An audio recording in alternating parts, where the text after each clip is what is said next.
of the coolest things that I ever worked on. I worked at a shop called Eurowise in Charlotte, and I didn't necessarily work on it, but I helped with a lot of like logistics and getting parts delivered and whatever. Eurowise built a twin turbo R8, one of the V8 ones, when I was, that was like when the R8, the first gen R8s first came out, but Keith Kraft is a really, really talented welder there. And it wasn't necessarily a really big build, but it was really cool to watch an exotic, like somebody, you know, being a kid from the sticks in North Carolina, like going to a shop downtown and watching somebody basically build a twin turbo kit from scratch on a car that costs more than, I mean, even right now that I could even dream to afford. Whoa, this is a good one. All right, so as my man Jared Scott behind the camera knows, the University of North Carolina at Charlotte has probably the biggest, you know, quote unquote underground meet, or, you know, street scene meet that is in Charlotte. UNCC had a weekly meet, and basically you would go up there and it was a parking garage that was about, I don't know, 7 or 8 stories tall. And you go up all the way to the very top, and it would work its way from the top down. And, you know, in its prime, and Jairus can attest to this, that it is 4 or 5 stories of, you know, each level probably holding, you know, 100 cars. So you're talking 300-400 cars at these meets. And of course, with, you know, with any street, you know, underground meet or, you know, car meet in a parking lot, you always get the people that talk about street racing. And I didn't have anything super fast. At the time, I just sold my RX-7, so like I went out and talked a bunch of shit to people, and then I sold my RX-7 and I went and got into a BMW E36 M3, which it was quick, it was gutted, and it had, you know, headers and, you know, whatever. It was a fast car, and, you know, call a driver mod or whatever you want. I had pretty decent success with keeping up with most cars, so being a 17-year-old with a reasonably fast car, of course I got into a little bit of trouble in it. But one night, this is after, you know, multiple nights of racing. And by the way, this is not me admitting guilt for any CMPD officer who is out there.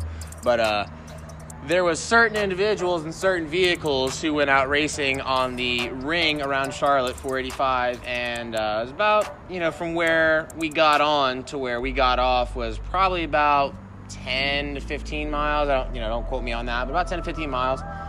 Definitely enough room in it, you know, in certain spots it was 3 lanes wide, it was 2 lanes wide in some areas, but it was definitely big enough to get in trouble and, you know, go out and play with your buddies. We went out one night, and on this particular night, I would say, because basically what would happen is everybody would leave, and it was kind of the unspoken rule that if you were getting on the highway, you were going to play. And we went to the light, and when we got to the light sequence from when it went to green to red, I would say was probably, you know, 15 to 20 cars. Everything from, I think there was a single turbo Volvo sedan, there was Mazda Speeds, there was me and all my BMW buddies, so 335s and M3s, Chrysler 300 CSRT8, like it was a nice little variety of cars from all different countries. And so we started doing pulls, everybody's racing, whatever else, and we get to about, I don't know, I'll call it the halfway point. I know what road it is, Albemarle Road. And we get to about the halfway point, and on this particular pull, it was a 3-lane wide section, and obviously, you know, there's a bunch of cars, so you're jockeying back and forth. I had fell back from the front line to let other people, you know, go do their business, and my buddy was in a 335, there was a dude in a Volvo, and there's a dude in a SRT8 300C, and they all go do a pull, and then my buddy in a 335 pulls over to the side of the road, and I realized, I saw it hit his car. He had a tire scrap in the semi. Well, we're on the side of the road. We hear this like peculiar noise, because I get out to go talk to him, and here's peculiar noise, and then out of nowhere, the brightest light that I have ever seen in my entire life shines down on the highway, and I realize that this is a police chopper spotlight. So, granted, I've never been underneath the spotlight of a police chopper. I wasn't exactly sure what to do, but I looked at my buddy Alex, and I was like, well, and he looks at me with the straightest face. He goes, I think we should go now. So I get back in my car, which, by the way, it's worth mentioning, my driver's door did not work at that point. So I dukes a hazard back into my M3, and we start taking off. And we're going. Some of the guys, because we had stopped for the tire shreds, and the police chopper had chose us. So there, at this point, the group of 20 had leaned out to about 6 of us. At this point, my buddy Chavez is lights out, and so I go lights out. My M3 didn't have very good lights to begin with, but I go lights out, and I'm the only way that I have any way to gauge, and keep in mind his car is much faster than mine, but I'm looking at the moonlight off his reflectors on his taillights. So we go, and I mean, I had my foot to the floor probably for, 3 or 4 miles with no headlights on in the middle of the night. And Chavez takes the exit, and I keep going. The chopper looks at me, looks back at Chavez, and Chavez takes the exit, which is going on a side road. So at this point, Chopper follows him, and I went as fast as I could, and I slammed on my brakes, got underneath the overpass that he had just gotten off on, and turned my car off. And you start to hear 2 or 3 cars fly by you, and I mean, obviously it's dead pitch black night, so you don't see them. You just hear cars flying by you, which is scary as it is. And as I'm sitting here, I see it was around a bend on the highway, and I see another car coming. You can tell it's an undercover because it's got lights all inside the cabin. So at this point, I take off again because I know that I'm sitting at the breach of the cable wire, and I start going. Lights off, and I'm going as fast as I can in my 200 horsepower M3, and I look over, and the road that my buddy has gotten off on is about half a mile off the highway, and it runs parallel. And I look up through my sunroof, and this chopper is just chasing my friend, and I can see the spotlight on him, and so I'm not thinking anything of it. And then out of nowhere, the dude in the 300 comes right by me with lights off still, and then slams on his brakes and takes the next exit. And I was gonna take that exit because that was actually the exit that I needed to take to go home. That was a really good decision that I didn't take that exit because obviously we all started to spread out, and after that exit, I didn't really get followed that much. There was cops everywhere, but I didn't get in any more of a hassle the rest of the night. Wake up the next morning, and the guy actually had gotten caught at a local high school, and I'm not gonna call him a snitch, but the dude's a snitch.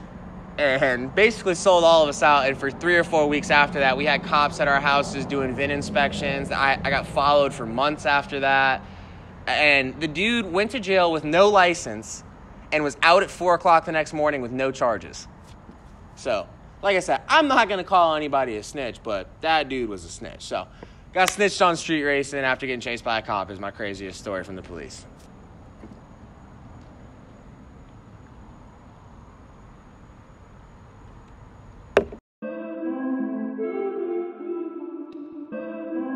I can tell you that a lot of the people that I valued, when I was younger or in high school or whatever it was, I valued them and, as friends and whatever else. And I have a lot of good memories from being a kid and growing up, but obviously friends come and go.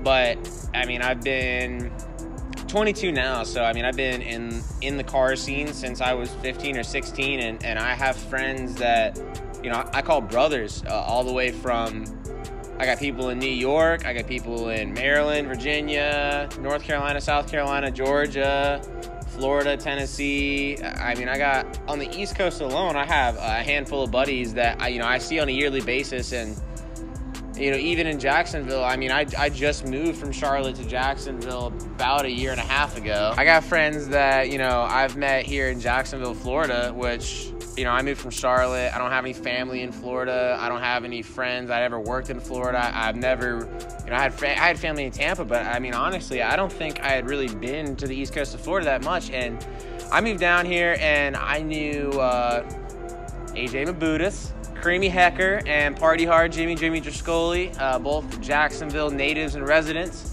And I came down here, and they treated me like family, and it's slowly expanded to a group of friends, which has opened up to me being in a YouTube video for Jairus, which is somebody that I met through essentially a mutual friend that I met off Instagram. So, and it was all thanks to cars. So, if I didn't have cars, I don't think that I would be as socially active. And me being an outgoing person, honestly, I don't really know where I'd be. I'd probably be annoying some of my coworkers in some fucking cubicle somewhere. So I think cars has impacted my life in a very positive way, especially socially though. So I got a lot of great friends, a lot of great memories, and I don't think that that'll ever change, because when you're as passionate about cars as the individual next to you, it creates a great friendship. Well, I'll put it to you this way. In 1985, 1965, whatever, automatic transmissions were a technology thing, and that was cool and dandy. People started to understand that was nice for a daily driver. if you look at an NHRA dragster, if you look at your weekend warrior with a Pro Charge Corvette or anything like that, a lot of these cars are automatics or a Power Glide or something like that, which is a torque converter based transmission. If you want to go fast, a torque converter based transmission is the way to go. When I bought this car, it was supposed to be comfortable, fast, and reliable, and that transmission does it all. I've got a transmission flash on this particular car. It shifts very quick. It was all a matter of pressing a few buttons. It is not as fun to drive as a manual. It does not make as cool of noises as manual, and ultimately, it is not as enjoyable. There's a bunch of other factors you can play into it, and that's fine, but the big things are, if you want to go fast, you get an automatic. If you want to have fun, you get a manual. But I'm especially in today's day and age where you've got these 8-speed ZFs that are in everything. And when I say everything, I mean the BMW M5, the Mercedes S-Class AMGs have it. I mean, don't quote me on a whole lot of this shit, but AMG cars, M cars, Chrysler and Dodge's SRT8s, some of the Fords use the same, a Chevy. Like, a lot of these manufacturers are using a very, very similar transmission, and ultimately it is to go fast, get good gas mileage, and produce the best performance you can from a vehicle. They're not as fun as a manual, and I get that, but I think in 1980, the argument was totally different, but we are in 2018, and there is no reason to knock somebody for having an automatic anymore, because it makes total sense on paper. If you want to have fun, get a manual, but if you want to go fast, get an auto. It's that simple.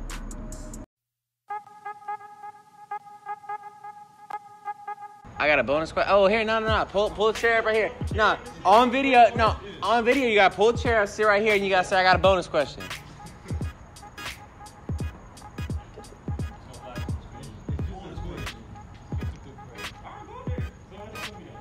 It's a bonus question. Come bring that seat up here. You got some, you gonna talk out the side of your neck to me? You got some shit to say? Come on up here, get nice and personal, Jayla. He got the light on for you. All right, Mr. Tanner, how you doing? Doing pretty good today. So you showed up, but let's get it. If you could, would you Ligma? Without what? Ligma balls! I gotta give it to him. That's all he wanted. I gotta give him the fire. I gotta give it to him. All right, y'all. That was some cold ones with Nanner. If you liked it, please subscribe. If you liked it, like the video. But if you do enjoy it, comment below, let us know, and we'll see if we can't get some more of this stuff happening. Make something shake with Jared Scott over here, the man, the myth, the legend himself. But for now, I'll see y'all later. Shit.